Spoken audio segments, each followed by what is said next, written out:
Ward number 1 से हमारे प्रत्याशी, जिनको बचपन से मैं सुरेंद्र के नाम से जानता था, लेकिन भाई वीरेंद्र सिंह, जो कि रिकॉर्ड में इनका नाम भाई वीरेंद्र सिंह पांचाल जी।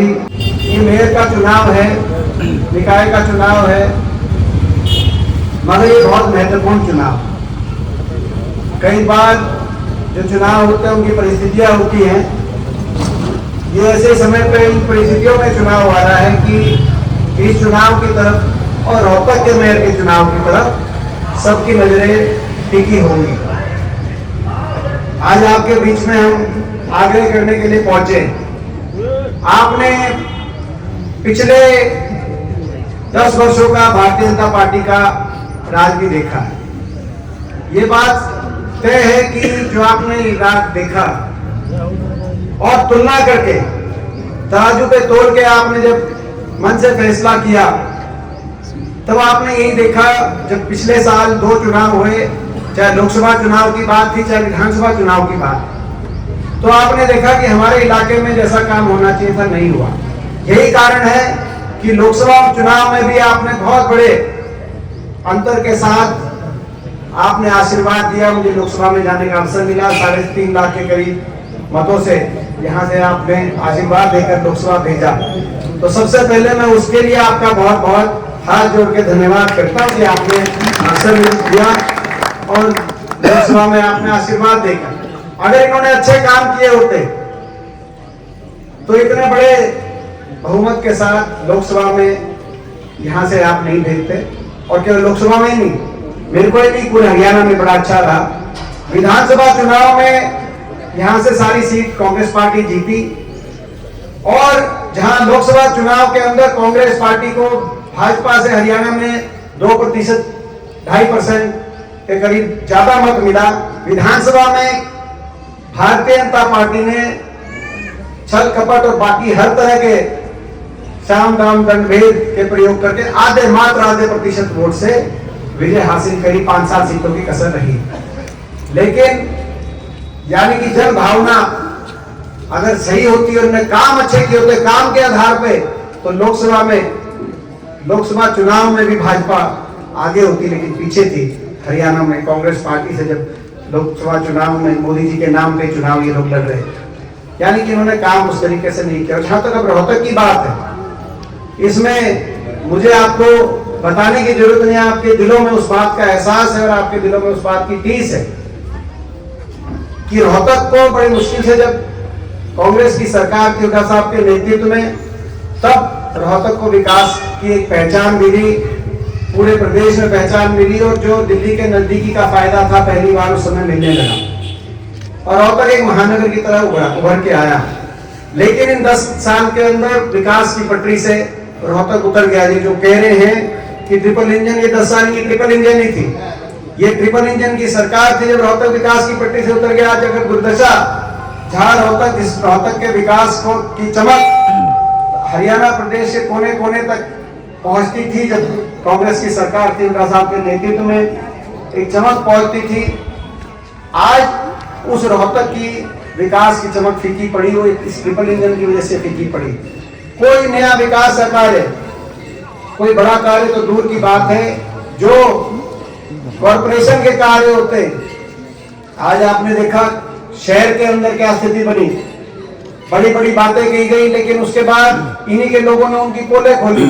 अमृत योजना के अंदर 300 करोड़ जो शहर की सीवरेज और सफाई व्यवस्था के लिए आए, वो सफाई तो कोई दिखाई नहीं दी, लेकिन वो 300 करोड़ साफ हो गए।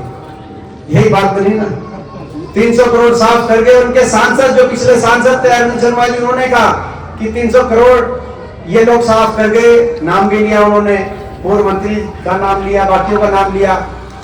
जिन पूर्व मंत्रियों के बारे में आपके पिछले जो मेयर थे वो कहते थे मेरी चलने नहीं देते, मेरी चलती नहीं, तो 300 करोड़ शहर की व्यवस्था तो साफ हुई नहीं, 300 करोड़ साफ कर गए। और पता नहीं कितने बेशुमार घोटाले आपकी द्वारा बनाई गई सरकार और आपके जो है कमाई द्वारा किए गए टैक्स कलेक्शन की और भ्रष्टाचार में उनको साफ सफाई करके, और इंक्वायरी तक नहीं हुई। ये आप कम से कम इतना तो आपको विश्वास होगा कि हमारा मेयर अगर कोई बनेगा, सूरजमल जी बनेंगे अगर, या हमारा कोई नुमाइंदा कोई पार्षद में बनेगा, अगर कहीं कोई गलत करेगा कि नहीं करेगा, अगर गलत एक कदम चलेगा तो इंक्वायरी, तो इनके तो मेयर सारे मिलके ट्रिपल इंजन से लूट खाया, इंक्वायरी आपके सामने है। ये भ्रष्टाचार का इनका आलम है। तो ये मैं समझता हूं कि ऐसी ट्रिपल इंजन की सरकार हमारे काम नहीं आ सकती। रोहतक के लिए लड़ाई अगर ईमानदारी से कोई लड़ सकता है तो भाई हमारे सूरजमल जी और हम लोग मिलके, हुड्डा साहब के नेतृत्व में हम लोग मिलकर, हम और आप मिलकर, सारे हमारे विधायक हम मिलकर लड़ेंगे। प्रजातंत्र में, संविधान में 2 पक्ष होते हैं, एक सत्ता पक्ष और एक विपक्ष। मजबूती से आपकी लड़ाई लड़ सकते हैं और विपक्ष को भी मजबूत करना आपका एक दायित्व है। जब अहंकार सत्ता पक्ष का 7वें आसमान पे अहंकार पहुंच जाए, आपने देखा होगा विज साहब कह रहे हैं, विज साहब हमने नहीं कहा मगर अनिल विज कह रहे हैं कि मुख्यमंत्री जी उड़न खटोले से नहीं उतरे, 6 महीने हो गए।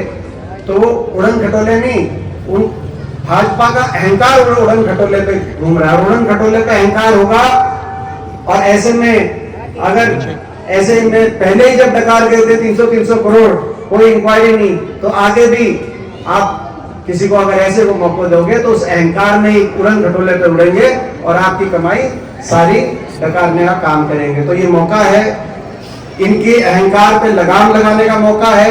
जिस छल कपट से आपकी बनती हुई सरकार को, जिस शाम दाम दंडभेद से उस सरकार को छल कपट के माध्यम से रोकने का काम किया, उसका भी बदला लेने का ये मौका, ये अवसर है। और प्रदेश में विपक्ष को मजबूत करने का मौका है। 4 साल के बाद फिर चुनाव है। आज हम 25 में खड़े हैं, 25 की मार्च में खड़े। 4 साल के बाद लोकसभा चुनाव, अगली बार विधानसभा भी साथ में होने का अनुमान है। तो 4 साल का समय लंबा समय नहीं होता। 4 साल के बाद दोबारा से इनसे लड़ाई लड़नी है और दोबारा से राज अपने हरियाणा के अंदर आपने लेके आना, ताकि हमारे इलाके का दोबारा से तस्वीर, दोबारा से उसी तरीके से विकास की उभर के आए। तो ये मौका है। तो भाई अगली लड़ाई का रास्ता भी इस मेयर के चुनाव से निकलता है, तो अगली से लड़ाई का रास्ता। तो भाई ये मेरे को आप बताओ, आप सब यहाँ पे हैं कि यहाँ से मेयर में, ये हमारा घर है, जैसे मैंने कहा कि भाई सभी की नजर यहाँ पे होगी। आज जरूरत है आपको, जो है आज जरूरत है एक दूसरे को हौसला देने की, ताकि आगे दोबारा लड़ाई लड़ें। और हौसला दिया जाता है आप वोट के आशीर्वाद से। तो भाई ये आशीर्वाद आप दोगे तो एक बार हाथ खड़ा करके आप बताओ, ताकि आगे के लिए भी, ये आगे की लड़ाई का रास्ता निकलेगा, यहीं से निकलेगा आगे की लड़ाई का। दोबारा से अपने इलाके का जो नुकसान हो गया, नहीं तो आप समझ सकते थे जो अगर आपकी सरकार बनती तो उड़न खटोले पे नहीं उड़ रही होती, तो जमीन पे मेट्रो रोहतक तक पहुंचा रही होती है आपकी सरकार अगर बनती। लेकिन अभी कसर रह गई, कोई बात नहीं, 4 साल का समय है, 4 साल फिर लड़ेंगे। और उसकी शुरुआत मेयर के चुनाव से और निकाय चुनाव से करेंगे। हमारे जो तीनों पार्षद हैं, पार्षद के उम्मीदवार, भाई तीनों पार्षदों के उम्मीदवारों का, क्योंकि ये सभा तो एक वार्ड में है, लेकिन सारे भाई आप सब पूरे शहर में जानकार हैं, आपके हर वार्ड में आपके जानकार हैं। तो भाई इन तीनों को भी और बाकी भी जो हमारे सारे पार्षद हैं जहाँ उनको भी आप आशीर्वाद देना। हमारे भाई सूरजमल जी को भी आशीर्वाद देना। भाई अगर आशीर्वाद दोगे तो एक बार सच्ची आत्मा से हाथ दोबारा खड़े करके उनको आशीर्वाद सारे दो। आपका बहुत बहुत धन्यवाद।